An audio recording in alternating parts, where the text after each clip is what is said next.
মেহেরপুরের গাড়িতে যুবদল নেতা আলমগীর হোসেনকে হত্যার প্রধান তিন আসামিকে ২৪ ঘন্টার মধ্যে গ্রেপ্তার করেছে rapid action battalion CPC-3 Meherpur RAB ১২ এর সদস্যরা। গ্রেপ্তারকৃতরা হলেন গাংনী পৌরসভার চৌগাছা গ্রামের রইসউদ্দিনের ছেলে রবিউল ইসলাম বিপ্লব, বাঁশবাড়িয়া পশ্চিমপাড়ার আব্দুল আওয়ালের ছেলে মফিকুল ইসলাম ও উপজেলার কুদালকাটি গ্রামের জামাত আলীর ছেলে আলমগীর হোসেন। আজ শুক্রবার ৩ জানুয়ারি দুপুরে গ্রেপ্তারের বিষয়টি নিশ্চিত করেন র্যাব ১২ এর মেহেরপুর ক্যাম্পের কমান্ডার ও অতিরিক্ত police super Ashrafullah PPM। Camp commander ও অতিরিক্ত পুলিশ সুপার আশরাফুল্লাহ PPM জানান, গত ২ জানুয়ারি সকালে মেহেরপুরের গাংনী উপজেলার ১৬ টাকা ইউনিয়নের সরডাবাড়িয়া কামারখালী ইসিখালীর মাঠে আলমগীর হোসেন নামের এক ব্যক্তির রক্তাক্ত লাশ পড়েছিল। লাশটি গাংনী পৌর এলাকার ১ নং ওয়ার্ড বাঁশবাড়িয়া গ্রামের মাইনুদ্দিনের ছেলে ও ওয়ার্ড যুবদলের সভাপতি আলমগীর হোসেন বলে তার পরিবার ও এলাকাবাসী নিশ্চিত করে। এ ঘটনায় নিহত আলমগীরের পরিবারের পক্ষ থেকে গাংনী থানায় একটি হত্যা মামলা করে। পরে তথ্য প্রযুক্তির সহায়তায় হত্যার ২৪ ঘন্টার মধ্যে ৩ জন আসামিকে গ্রেপ্তার করা হয়। আসামি রবিউল ইসলাম বিপ্লবকে গাংনী উপজেলার শহরের তার ঘড়ির দোকানের সামনে থেকে গ্রেপ্তার করা হয়। আসামি মফিকুলকে গাংনী কাঁচাবাজার এলাকা থেকে গ্রেপ্তার করা হয় এবং আসামি আলমগীরকে কোদালকাটি গ্রামের একটি চায়ের দোকান থেকে গ্রেপ্তার করা হয়।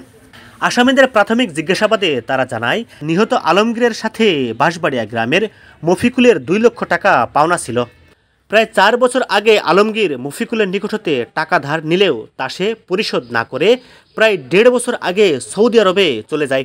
গত কয়েক মাস পূর্বে আলমগীর দেশে ফেরত আসে। পাওনা টাকার জন্য মফিকুল তার বাড়িতে আসলে টাকা পরিশোধ না করে নানান টালবাহানা করে।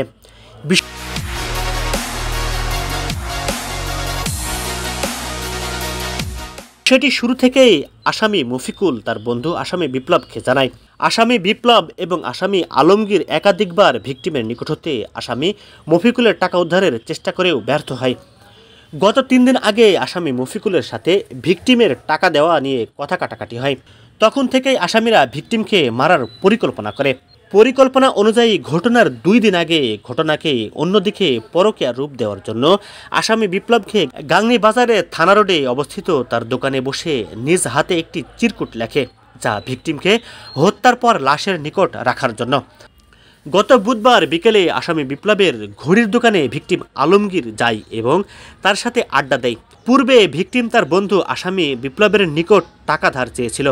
আসামি বিপ্লব ভিকটিমকে টাকা ধার দেওয়ার কথা বলে গত বুধবার সন্ধ্যা 7:45টার দিকে নিজ বাসায় নিয়ে যায়। আসামি মফিকুল তার মোটর সাইকেলে করে আসামি বিপ্লব ও ভিকটিম আলমগীরকে গাংনী থানার উপজেলা রায়পুর ইউনিয়নের মড়কা বাজারে নিয়ে যায়।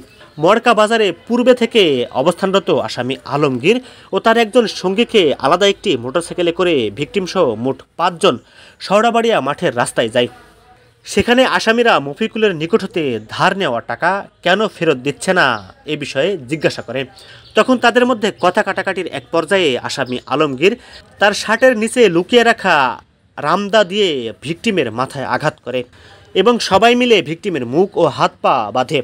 আসামি বিপ্লব ও আসামি মফিকুল ভিকটিমকে ধরে রাখে এবং আসামি আলমগীর তার সঙ্গী অন্য আসামিসহ ভিকটিমকে দাও দিয়ে জবাই করে। পরবর্তীতে তারা লাশ ফেলে রেখে রাত আনুমানিক 9:30টার দিকে ঘটনাস্থল ত্যাগ করে। ফেরার পথে ঘটনাস্থল হতে আনুমানিক ৪ কিলোমিটার দূরে রাস্তার ঢালে ভিকটিমকে জবাই করার কাজে ব্যবহৃত দাঁটি ফেলে আসে বলে আসামি বিপ্লব স্বীকার করে। এছাড়াও তথ্য প্রযুক্তির বিশ্লেষণে ঘটনাস্থলে তাদের উপস্থিতি থাকার তথ্য নিশ্চিত হওয়া যায় এবং আসামিদের দেওয়া বক্তব্যের সত্যতা যাচাই করা হয়েছে। গ্রেপ্তারকৃত আসামি ও উদ্ধারকৃত আলামতের আইনানুগ পদক্ষেপ গ্রহণের জন্য গাংনী থানায় হস্তান্তর করা হয়েছে।